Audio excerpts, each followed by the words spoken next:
Permintaan revisi UU IKN menuai kontroversi. Salah satu tujuannya agar pemerintah bisa menggunakan anggaran pendapatan dan belanja negara (APBN) untuk pembangunan IKN Nusantara atau Ibu Kota Nusantara, Kalimantan Timur. Dilansir dari Kontan, Direktur Center of Economic and Law Studies Bima Yudhistira mengingatkan dampak jangka panjang jika pemerintah menambah porsi APBN untuk membangun proyek IKN. Kalau porsi APBN terlalu besar maka akan menjadi ancaman bagi ruang fiskal kita dalam jangka panjang, kata Bima, Selasa, 13/12. Bima mengingatkan pemerintah, banyak kepentingan lain yang masih perlu ditanggung APBN. Mulai dari tanggungan subsidi energi yang masih besar, perlindungan sosial, anggaran pendidikan, anggaran birokrasi dan belanja negara. Belum lagi beban biaya bunga hutang yang diprediksi menambah di tahun depan karena ada penyesuaian suku bunga, kata Bima. Ia mengusulkan dalam revisi UU IKN kali ini perlu ada pasal bahwa apabila minat investor swasta rendah maka pembangunan IKN perlu ditunda. Sebelumnya, terkait dengan revisi UU IKN ini telah disepakati masuk ke dalam program legislasi nasional, Prolegnas, prioritas tahun depan.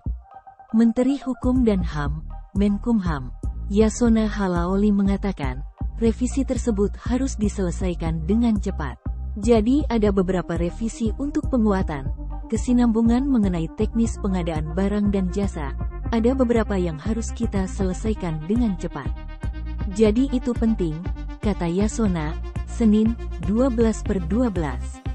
Menteri Hukum dan HAM, Menkumham, Yasona Laoli mengatakan draft revisi Undang-Undang UU Nomor 3 Tahun 2022 tentang Ibu Kota Nusantara atau IKN Nusantara kemungkinan akan dikirim ke DPR tahun depan. Dilansir dari Kompas.com, Yasona menyebut, Menteri PPN, Kepala Bappenas Suharso Monoarfa yang akan menyerahkan draft revisi tersebut. Draft revisi ini kan masih prolegnas, sudah masuk. Nanti mungkin awal tahun depan Menteri Bappenas yang menyerahkan, ujar Yasona di gedung DPR RI, Senayan, Jakarta Pusat, Senin, tanggal 12 Desember tahun 2022. Yasona menjelaskan, ada beberapa revisi dalam UU IKN yang akan diperbaiki. Di antaranya seperti penguatan serta kesinambungan teknis pengadaan barang dan jasa. Nanti akan diteruskan oleh Pak Suharso Monoarfa, sebagai leading sektor. Jadi ada beberapa revisi untuk penguatan, kesinambungan, mengenai teknis pengadaan barang dan jasa, jelasnya. Ada beberapa yang harus kita selesaikan dengan cepat, jadi itu penting, sambung Yasona. Sementara itu, Yasona mengatakan UU IKN direvisi agar pembangunan IKN bisa menggunakan anggaran pendapatan dan belanja negara, APBN.